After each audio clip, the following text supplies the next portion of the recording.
ఎవరి బొమ్మ స్క్రీన్ మీద చూస్తే స్క్రీన్ ముందున్న వాళ్ళు పగలపడి నవ్వుతున్నారో, ఎంటర్టైన్ అవుతున్నారో, అమేజింగ్గా ఫీల్ అవుతున్నారో.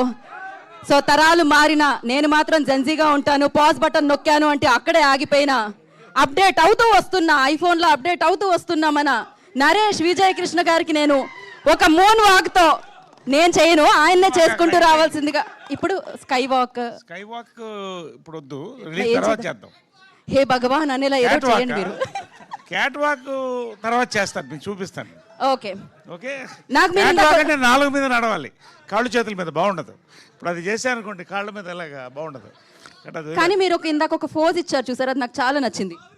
అది Grease John Travolta 1982. Over to you Naresh గారు. మీడియా వారికి, మా యూత్కి, జెన్సీకి గీతా భగత్తో పాటు ఎలాగో సుదర్శన్ అండ్ శ్రావణి అందరినీ పరిచయం చేశారు కాబట్టి, పరిచయం వాళ్ళైనా మళ్ళీ అందరినీ పరిచయం చేయకుండా. Thank you very much. నువ్వు బయట కనిపించు bro. The secret of my energy. Right. So ఇందాక నేను రాగానే ఇవాళ మా దేవు ఏమ్మా హ్యాపీ హగ్ డే అంట ఇవాళ. హ్యాపీ హగ్ డే అందరికీ sir. Happy hug day. Happy hug day sir. Team వరకు సార్. అమ్మా మిమ్మల్ని కూడా హగ్ చేద్దామని వచ్చాను. కాకపోతే మీరిద్దరు కూడా చీరలు కట్టుకొచ్చారు. కొన్ని సంఘటనల తర్వాత, ఒక ఘటన తర్వాత చాలా మట్టుకు స్టేజ్ మీద చీరలే కట్టుకుంటున్నారు.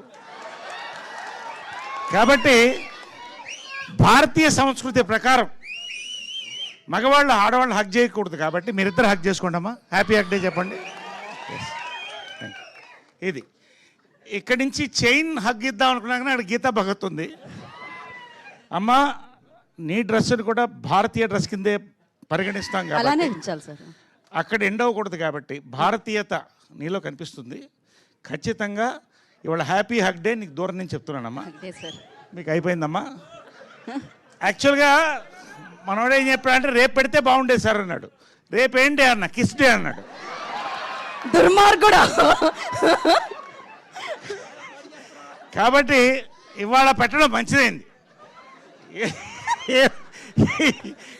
ఏదైనా కూడా అంటే ఓకే, ఒక రకంగా ఏంటంటే ఇవాళ మన సంస్కృతి ప్రకారం, సంస్కారం ప్రకారం ఈ సభను మొదలెట్టాను నేను. Correct sir. ఓకే.